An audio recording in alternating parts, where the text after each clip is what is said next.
اپنے خود کو پاک رکھے حرامات سے. جس طرح عبادت کے لیے اپنے بدن کے ظاہر کو پاک کرنا چاہتا ہے، اس کو چاہیے یہ عبادت کے لیے اپنے بدن کے باطن کو بھی پاک رکھے.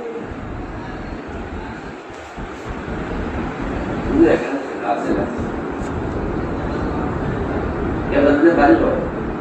میں آپ کو مشتبہ مال کی ایک مثال دیتا ہوں. مشتبہ مال کی مثال دیتا ہوں. اور دو مثالیں عرض کروں گا سیرت سے. دو مثالیں عرض کروں گا سیرت سے اور قرآن کی بالکل صحیح آیت. اس سے معلوم ہوگا کہ مشتبہ مال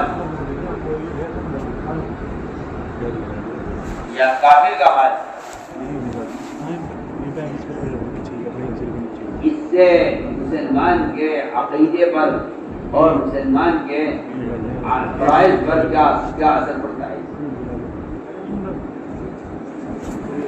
میں ساری باتیں سر رہا ہوں کہ صبر یہ ہے کہ آدمی اپنے آپ کو پہلے حرام سے بچائے. اس کی مثال سے آپ صلی اللہ علیہ وسلم فارغ ہو رہے. آپ کے چہرے پر بھوک کے بڑے صاف آثار تھے اور بھوک کی وجہ آپ کا چہرہ بہت مسکرایا ہوا تھا.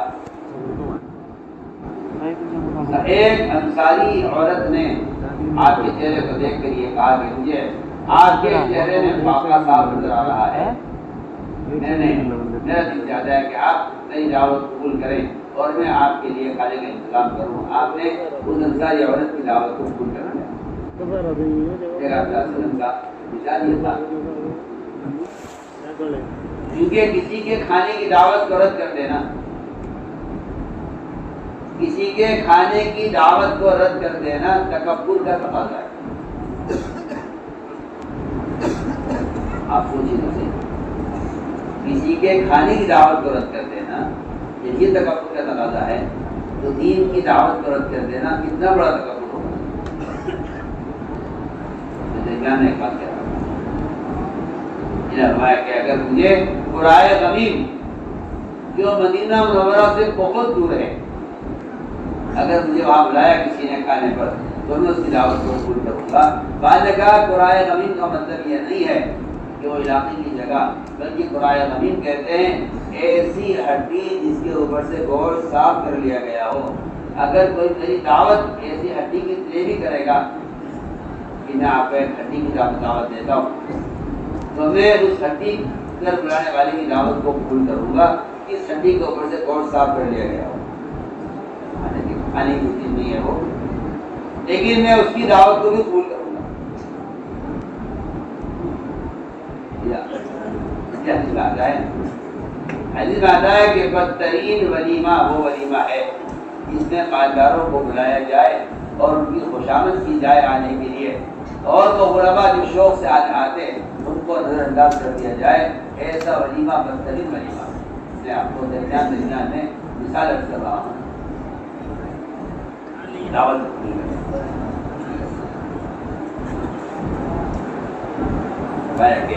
بدترین دعوت کھانے کی وہ دعوت ہے، اس میں مالداروں کو بلایا جائے اور وہ آنے میں نخرے کریں اور ان فقراء کو اور ان عوام کو چھوڑ دیا جائے جو شوق سے دعوت آپ کو قبول کریں. تو میں ایسے ولیمہ بدترین ولیمہ آپ سے حاصل کی توازو یہ تھی کہ آپ نے فرمایا کہ اگر کوئی مجھے دعوت دے گا تو میں اس کی دعوت کو قبول کروں گا. آپ سے حاصل نے اس عورت کی دعوت کو آپ نے قبول کر دیا. اس کی دعوت کو آپ نے قبول کیا اور اس نے اپنے ذاتی حلال پیسے سے اس عورت نے اپنی پڑوسن سے بکری خریدی، اس کو خود ذبح کیا، اس کا گوشت بنایا اور آپ کے لیے گوشت خود پکایا. وہ گوشت جب تیار ہو گیا اور نر گوشت تھا تو اس بکری کا دست جس کا گوشت آپ کو پسند تھا نرم گوشت آپ کے سامنے پیش کیا، آپ نے اس کا ایک لقمہ لے کر منہ میں رکھا، وہ لقمہ آپ کے منہ میں جا کر اتنا سخت ہو گیا کہ نہ آپ اس کو چبا سکے، نہ آپ اس کو حلق سے نیچے اتار سکے۔ آپ نے کچھ دیر کوشش کی، پھر لقمہ کو باہر نکالا اور عورت سے پوچھا کہ تم یہ بکری کہاں سے لائی ہو، اس کا تم نے گوشت بنایا ہے؟ یہ گوشت نہ میں حلق سے اتر سکتا ہے، نہ میں اس کو چبا سکتا ہوں، یہ کہاں سے آیا ہے؟ میں نے تو اپنے حلال پیسے سے آپ کے لیے خریدا ہے۔ خریدار یہ کہنا، اس زمانے کا خریدار یہ کہتا ہے کہ مجھے کیا معلوم کہ کون آدمی کیا بیچ رہا ہے، میں نے تو حلال پیسے سے خریدا ہے۔ ابھی وقت ہو جاتے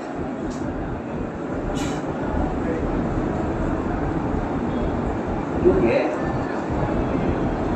حلال روزی تلاش کرنا کافی نہیں ہے۔ قرآن کی آیت سے ایسا معلوم ہوتا ہے،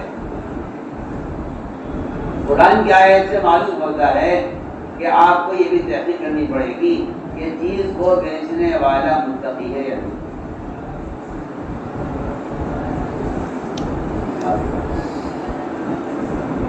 چیز تو بالکل پاکیزہ ہے، حلال گوشت ہے،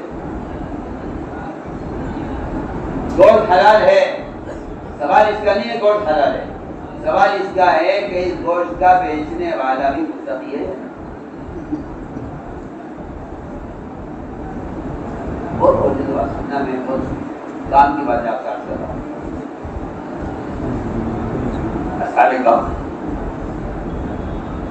جن کو اللہ تعالیٰ نے ایمان والوں کی جماعت کہا ہے، قرآن کسی کا ایمان والا کہہ دے تو اس سے کمال ایمانی مراد ہوتا ہے۔ میرا آپ کے زمانے کا ایمان نہیں ہے، جس کے برق سے اڑا دیے ہیں بیچارے پڑھے لکھوں نے، اور یہ کہہ کر ختم کر دی ساری حدیثیں کہ یہ تو لائن والی روایت ہے، یہ تو سب زائد ایمان ہے۔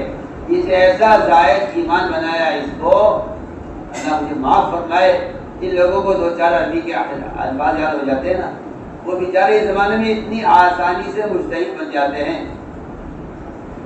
کہ انہیں بیچاروں کو اجتہاد کی شرائط کی تو خبر نہیں ہے کہ اجتہاد کی شرائط کیا ہے۔ وہ ابن کی روایتوں کو یہ کہہ کے اڑا دیتے ہیں کہ اس سے تو کمال ایمان مراد ہے۔ تو انہوں نے اس کو، میں کیا آپ سے افسوس کی بات کروں، انہوں نے اس کو ایمان کا وہ زائد حصہ بنا دیا ہے جو ضرورت سے زائد سمجھ رہے ہیں۔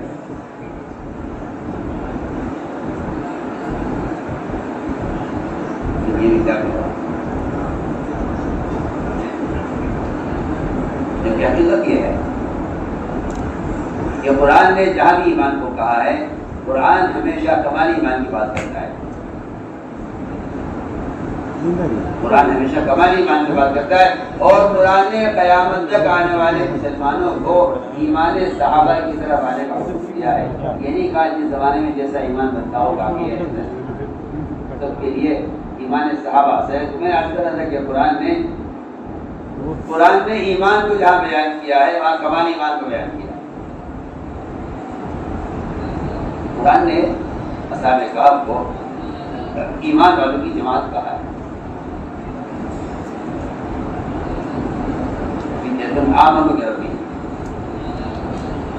آگے فرمایا زدناہم ہدی کہ ہم نے اصحاب کہف کو رشد و ہدایت میں اور اللہ تعالی کی معرفت میں ہم نے ان کو بہت آگے رکھا ہے، اور قرآن نے کہا کہ ہم نے ان کے دلوں کو ایسا جمع کیا ہے حق پر، اور مزید یہ ہے کہ اللہ نے اکرام اتنا کیا، اللہ نے اکرام اتنا کیا ان کا کہ سورج ان کے غار سے راستہ کاٹ کر نکلتا ہے کہ ان سونے والوں کی نیند خراب نہ ہو۔ جب تک وہ سوتے رہے سورج ان کے غار سے راستہ کاٹ کر نکلتا تھا کہ سورج کی شعاعیں ان کی نیند خراب نہ کریں، اور مستقل درندہ وہ ان کے دروازے پر تعینات ہے ان کی حفاظت کے لیے۔ اور اللہ نے رعب ڈال دیا ہے کہ اے مخاطب اگر تو وہاں سے گزرے، اگر تو وہاں چلا جائے تو پیٹ پھیر کے وہاں سے بھاگے، رعب اور خوف کی وجہ سے۔ یہ سارے اللہ کی طرف سے ان کا اکرام احساس کیا گیا ہے۔ اس سب کے باوجود وہاں یہ نہیں ہوگا کہ آسمان سے اللہ تعالیٰ غار میں کھانا اتار دے اور ان کو اللہ تعالیٰ بغیر کسی کوشش کے پہنچا دیتے، جیسا آج کل خیال لوگوں کا خیال یہ ہے کہ ایمان کا ایک ایسا بھی درجہ ہے اس میں آدمی ایمان کی وجہ سے اسباب سے فارغ ہو جاتا ہے۔ مجھے ایسا ایمان کا کوئی درجہ، کوئی ثبوت، کوئی دلیل کہیں ملی نہیں تلاش کرنے سے بھی کہ ایمان کا کوئی ایسا بھی درجہ ہوتا ہے جہاں پہنچ کر مومن اسباب سے فارغ ہو جاتا ہے۔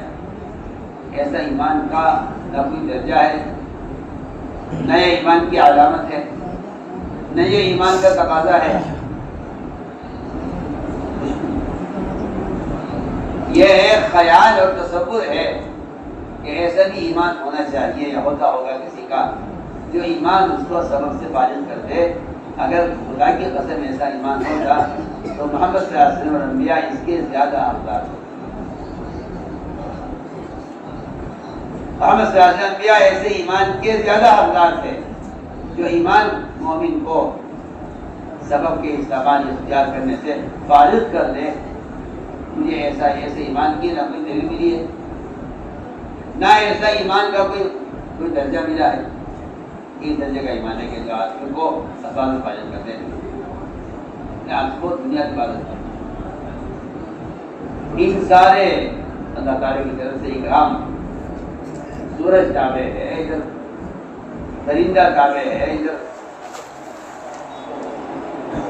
اس سب کے باوجود انہوں نے اپنے ایک آدمی کو اپنے پاس سے سب نے پیسے لے کر بھیجا اور کہا کہ جاؤ جا کے تلاش کرو، جا کر شہر میں تلاش کرو کہ سب سے زیادہ متقی آدمی کون ہے۔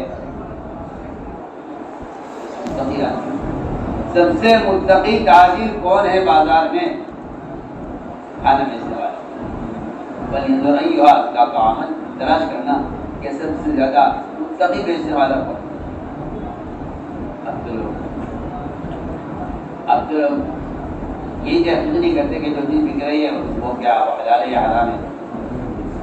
بیچنے والا متقی ہو یہ تو تصور کی بات ہے لوگوں کے۔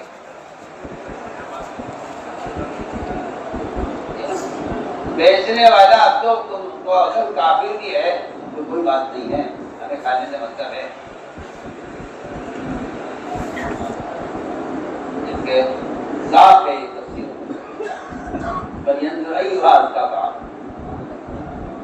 کہ وہ تحقیق کرے کہ بائع متقی ہو، کھانا بیچنے والا متقی ہو اور کھانا پاکیزہ ہو۔ میں نے ساری بات درست کی ہے کہ انبیاء کو اور ایمان والوں کو سب سے پہلے یہ سوال ہوتا ہے کہ کھانا کہاں سے آیا۔ کے حالات سے لوگوں نہیں کرا، آدمی سے لوگوں کو نکال کے پوچھا اس عورت سے، انصاری عورت سے کہ تم کھانا کہاں سے آیا۔ اس جگہ جی میں نے اپنی پڑوسن سے آپ کے لیے بکری خریدی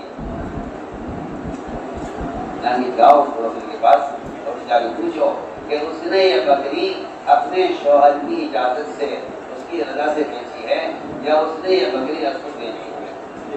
وہ کہیں جا کے اسے پوچھا، اس نے کہا کہ ہاں بہن بات یہ ہے کہ میرا شوہر اس وقت گھر تک تھا نہیں اور میں نے اس کی قیمت جو لگائی ہے وہ قیمت کب لگا دی ہے میں نے۔ شوہر واپس آیا، اس نے مجھ سے پوچھا بکری کہاں ہے، میں نے کہا میں نے اس قیمت میں بیچ دیا ہے۔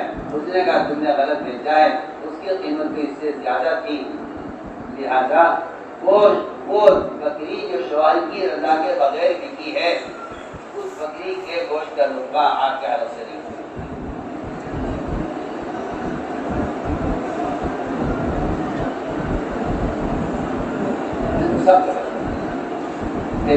کرتا ہوں میں اللہ کی قسم کھا کر کہہ سکتا ہوں مسلمانوں سے گناہ کرانے میں شیطان کو اتنا دخل نہیں ہے جتنا حرام رضا کو دخل ہے۔